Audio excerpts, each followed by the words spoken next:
নমস্কার, বড়দের প্রণাম, ছোটদের ভালোবাসা জানিয়ে আজকে নতুন একটা ব্লগ শেয়ার করছি। তোমাদের সবাইকে স্বাগত সুজাতার সংসার। আশা করি তোমরা অনেক অনেক ভালো আছো, আমিও ভালো আছি। রোজগার মতো আরও একটা নতুন ব্লগ শেয়ার করছি। আমার স্নান হয়ে গেছে, ওই যে মেয়েকে টেনে তুললাম ঘুম থেকে। বাচ্চারা তো উঠতে চায় না সহসাই সকালবেলা, তবুও তুলতে হয়, কিছু করার নেই। পড়াতে আসবে যেহেতু, ওর কালকে পরীক্ষা, মানে সোমবারে, আজকে রবিবার। সেই ভিডিওটাই তোমাদের সাথে শেয়ার করছি। আর এখনও কাজ বাকি রয়েছে, ওর বাসি জামা কাপড় ছাড়ানো, ব্রাশ করানো, সব কিছু রেডি করে খেয়ে দিয়ে ও পড়তে বসবে।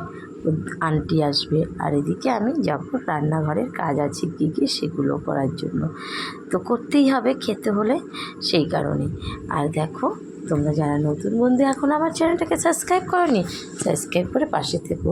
আর যারা পুরনো বন্ধু তারা একটা লাইক করতেও ভুলো না, কমেন্টও করবে, ঠিক আছে? তোমাদের ছোট্ট ছোট্ট কমেন্ট এগিয়ে যেতে সাহায্য করবে। দেখো, যথারীতি রান্নাঘরে চলে এসেছি। তো যাবো একটা জায়গায়, নেমন্তন্ন বাড়ি, তার জন্য খুব সকাল সকাল উঠে রান্না করে ঢুকেছি। তো দেখো, শ্বশুরমশাই সকালের টিফিন, দুটো গজা দিয়েছি, দুটো রুটি, আর হচ্ছে একটু মিষ্টি, আর হচ্ছে মুসম্বি লেবু কেটেছি দুটো। এটাই এমনি সকালে টিফিন খাবে। আর দুপুরের খাবারটা আমি রেডি করে ধুয়ে যাব। ছেলে হোক, আমাদের বাড়ির দিদি হোক, কিংবা বাবা হোক, শ্বশুরমশাইকে শুধু সামনে দেবে। তাই যা যা তরকারি দেব, তাই সমস্ত কিছু সাজিয়ে নিয়েছি। লতি, লাল শাক, আমের দিয়ে টক করে ডাল করেছিলাম, মুসুরির ডাল। তারপরে তোমার একটা সবজি, সব কিছু দিয়ে, আর মাছে তো উনি ঝোল খায় না, তো মাছ এইসব ওনারটা বেড়ে রেডি করলাম। তো মাংসও আছে, বাচ্চা আর কি, ছেলে যাবে না। ছেলে আর ছেলের বাবা মাংস হয়তো ফ্রিজ থেকে বের করে গরম করে খেয়ে নেবে, তো আমি আর বের করলাম না। তারপরে দেখো, আমার রান্নাবান্না প্রায় কমপ্লিট। অল্প কিছু বাসন বেরিয়েছে, সেগুলো মেজে মেয়েকে রেডি করিয়ে আমি আর মেয়ে বেরিয়ে পড়বো। তো যথারীতি দেখো, আমি রেডি হয়ে গেছি, মেয়েকে রেডি করাবো। তো মেয়েকে জামা কাপড় পরানো হয়ে গেছে, তো গিফট নিতেই হবে। কোথায় যাচ্ছি, কেন যাচ্ছি, সঙ্গে থাকো আর পুরো ভিডিওটা দেখো। আশা করি তোমাদের অনেক অনেক ভালো লাগবে। তো গরম বলে লাইট কালারের শাড়ি পরলাম, আর যে ব্যাগটার মধ্যে দু ঘরের জন্য দুটো গিফট নিলাম। যাচ্ছি হচ্ছে, কাকিমা মারা গেছিলো, তার আজকে কাজ, তার মানে খাওয়া দাওয়া। তো এখন নেমন্তন্ন বাড়ি মানেই কেউ খালি হাতে যায় না, বলো, সবাই কিছু না কিছু নিতেই হয়। তো যথারীতি রেডি হয়ে গেছি। তো মেয়ের বায়না ঝুঁটি বাঁধবে, তো সকালবেলা উঠেও শ্যাম্পু করে নিয়েছে, তাই ওকে চুলটা বেঁধে দিচ্ছি। আর সকালবেলা উঠেছিল, উঠে একবার বেঁধেছে, হয়নি, ওটা খুলে আবার শুরু করেছে। ঝুঁটি বেঁধে না দিলে আমি যাব না। তো ছেলেকে বলেছিলাম যাওয়ার কথা, ছেলে যাবে না, তোর পড়া আছে দু জায়গায়, সেই জন্য। তো এখন বড় হয়েছে, যেতে চায় না। ছোটোবেলা মামা বাড়ি যাওয়ার জন্য পাগল ছিল। পরীক্ষা হয়ে গেলেই ওর বাবা দিয়ে আসতো, আমি গিয়ে নিয়ে আসতাম। 1 সপ্তাহ 15 দিন থাকতো। তো দেখো, আমি প্রায় রেডি। শ্রাদ্ধ বাড়িতে যাব, সেখানে আবার কিসের সাজ, এমনি সিম্পল সেজেছি, হালকা কিছু গয়না পরেছি, ব্যাস ওই হয়ে গেছে। তো যথারীতি মেয়েকেও রেডি করিয়ে ফেললাম। তো ঝুঁটি বাঁধা হলো, এবার ক্লিপ লাগাবো, ব্যাস। ওর হাফটা রেডি হয়েই গেছিলো, একটু দেরিই হয়ে গেল। দিদিমণি এসেছিলো, পড়ালো, ও খেলো দিলো, তারপর যেতেই হয় সব সময়। আর আমাদের পাশে যেহেতু গ্রামের বাড়ি, তো ওখানে সবাই আসবে যাবে। শহরে হয়তো ব্যাপারটা অন্যরকম থাকে, কিন্তু গ্রামে সবাই অ্যাটেন্ড করে, সব কাকাতো বোনরা আসবে। তবে হ্যাঁ, ওখানকার অনুষ্ঠান বাড়ির তোমাদের ভিডিওটা শ্যুট করা হয়নি। তো সবার সাথে গল্প করতে করতে ব্যস্ত ছিলাম, আর হয়ে ওঠেনি। জাস্ট ওই ভিডিওগুলো তোমাদের সাথে শেয়ার করতে পারবো না। আগে পরে যেইটুকুনো হয়েছে সেগুলোই তোমাদের সাথে শেয়ার করবো, বুঝতে পেরেছো? তো দেখো, মেয়েকে রেডি করাচ্ছি। আমার পাশেই আমার কাকার বাড়ি। তো আমার কাকিমার অনেক বয়স হয়ে গেছিলো। তো কাকিমার বয়স হলে হবে কি, ওই বয়সে উনি অনেক জায়গা ঘুরেছে, বৃন্দাবন থেকে শুরু করে এদিকে কামাখ্যা। উনি ঘুরতে খুব ভালোবাসে। যাই হোক, উনি আর এত ভালো গেছে কি বলবো। আর উনি সবসময় গীতা ঠাকুরের পুজো আশ্রা করতো। দুর্গা পুজো বলো, কালী পুজো বলো, জগদ্ধাত্রী বলো, সব পুজোর উপোস থাকতো। আর ওনার মধ্যে একটা এসবের নেশা ছিল করার। ওই অত বয়সেও উনি হাল ছাড়তো না, পারবো না বলতো না, যে বলতো সেখানেই করতো। তারপরে দেখো, মেয়েকে রেডি করিয়ে দিয়েছি। আর এত সুন্দরভাবে চলে গেল, সবাই সামনে ছিল, সবার হাতে জল খেলো ছিল, তারপর সবার সামনেই উনি দেহটা রেখে দিল। যেন যে বিছানায় পড়ে যে কষ্ট পেয়েছে তেমনটি ছিল না। তো আমি সেই কারণেই যাচ্ছি, লাইট কালার একটা শাড়ি পরেছি। তো চলো আমরাও যাই, তোমরা আমার সঙ্গে চলো, দেখতে থাকো পুরো ব্লগটা। আশা করি তোমাদের অনেক অনেক ভালো লাগবে। তারপর এবার মেয়ে তো রেডি হয়ে বাইরে চলে গেল। তো ছেলেকে অনেকবার বলেছিলাম, ছেলে কিছুতেই রাজি হচ্ছে না যাবে বলে। চল, তোদের যেতে হবে না, আমরাই বেরোই। তাদের দুকা দুকা করে বেরিয়ে পড়ি। এবার তোমরা শুধু দেখতে থাকো। যথারীতি লাইট ফ্যান বন্ধ করে বেরিয়ে পড়লাম।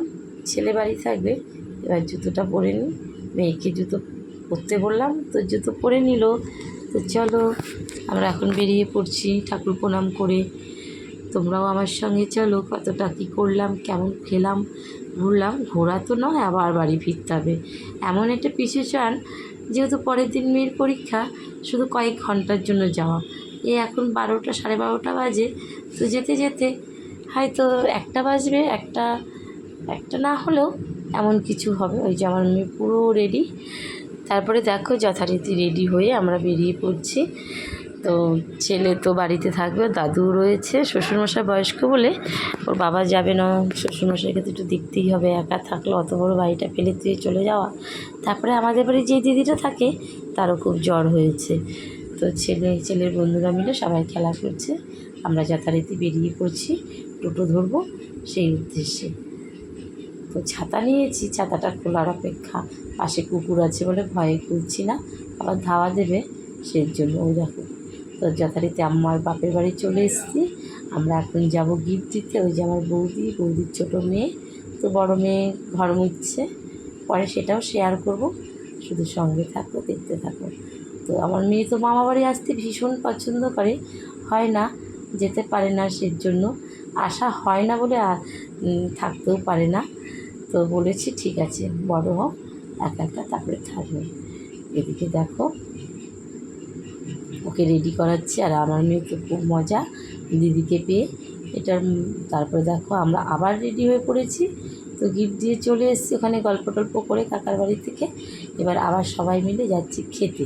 পাশেই যেহেতু বাড়ি, কিন্তু আমাদের বাড়িটা সামনের বাড়ি হচ্ছে আমার কাকার বাড়ি, তার পাশে হচ্ছে জেঠুর বাড়ি। ওই যে আমার দাদার বড় মেয়ে, ছোটো মেয়ে, বৌদি, ওরা সবাই রেডি হয়ে গেছে। আমি আর শাড়ি টাড়ি কিছু নিইনি। আর এত গরম পড়েছে ভাই, কি বলবো, গরমে দেহ ঝালাপালা হয়ে গেল। তার মধ্যে চললাম। তো শাড়ি না পরে আসলে কেমন দেখায় বলো তো? সব সময় তো চুড়িদার কুর্তি পরেই বেড়াই। তো কোনো অনুষ্ঠানে শাড়ি পরতে ভালো লাগে, কিন্তু কিছু আসে যা, এত গরম পড়েছে, সেই কারণে আর কিছু করার নেই। তো গ্রামের বাড়ির একটা অনুষ্ঠান হচ্ছে, সব ধরনের মানুষ আসবে, সেখানে চুড়িদার পরে ঘুরে বেড়ালে কেমন দেখায়, সেই কারণে শাড়ি পরেছি। এই যে আমরা এখন বেরিয়ে পড়ছি। তো ওই যে আমরা এখন তারপরে অনুষ্ঠান বাড়ির থেকে খাওয়া দাওয়া করে বিকেল 5:30 বাজে বেরিয়ে পড়েছি। এখন আমরা অটোতে আছি। তো অটোটা ছাড়ার অপেক্ষা। আর এত গরম পড়েছিল, কি বলবো, এত গরম পড়েছিল, গরমে ঝালাপালা হয়ে যাচ্ছিলাম। তো মেয়েকে বলেছি তুমি অটোতে উঠে ঘুমিয়ে পড়বে, বলে রাতে পড়তে পারবে না। সেই জন্য দেখো অটো থেকে নেমে আমরা আবার টোটোতে উঠে পড়েছি। তো আমাদের যে আশেপাশের পরিবেশটা কেমন তোমরা সবাই দেখে নাও, সেটা অল্প একটু তোমাদের সাথে শেয়ার করে দিলাম। তারপরে বাড়িতে চলে এসেছি। এসে দেখি সন্ধে দেয়নি, সন্ধে টন্ধে দেওয়ার পরে দাদা আবার কী কী দিল সেটাই তোমাদের সাথে শেয়ার করছি। দেখো বাড়ির কাঁচকলা ছিল, কাঁচকলা দাদা কেটে দিল, আর একটা বড় বেল দিয়েছিল। এই বলটা যেহেতু কাছে ছিল তাই একটু সাইজ ছোটো ছিল, এটা পেকে ছিল তাই পেরে দিল। তো এর থেকেও অনেক অনেক বড় বেল হয়, তো বুঝতেই পারছো। আর এদিকে এসে শ্বশুরমশাইয়ের জন্য চা তৈরি করছি, যেহেতু অনেকটা দেরি হলো চা খাওয়া দিতে, কিন্তু কেউ বাড়ি ছিল না, কে দেবে। অকর্তা আমাকে এসে ঢুকতে হলো রান্নাঘরে। এখন অনেক বাসন পড়ে রয়েছে দুপুরে, সেগুলোকেও মাজতে হবে। তো চলো চাটা করে নিই, শ্বশুরমশাইকে চা বিস্কিট দিয়ে দিই, মেয়ের জন্য ম্যাগি করছি।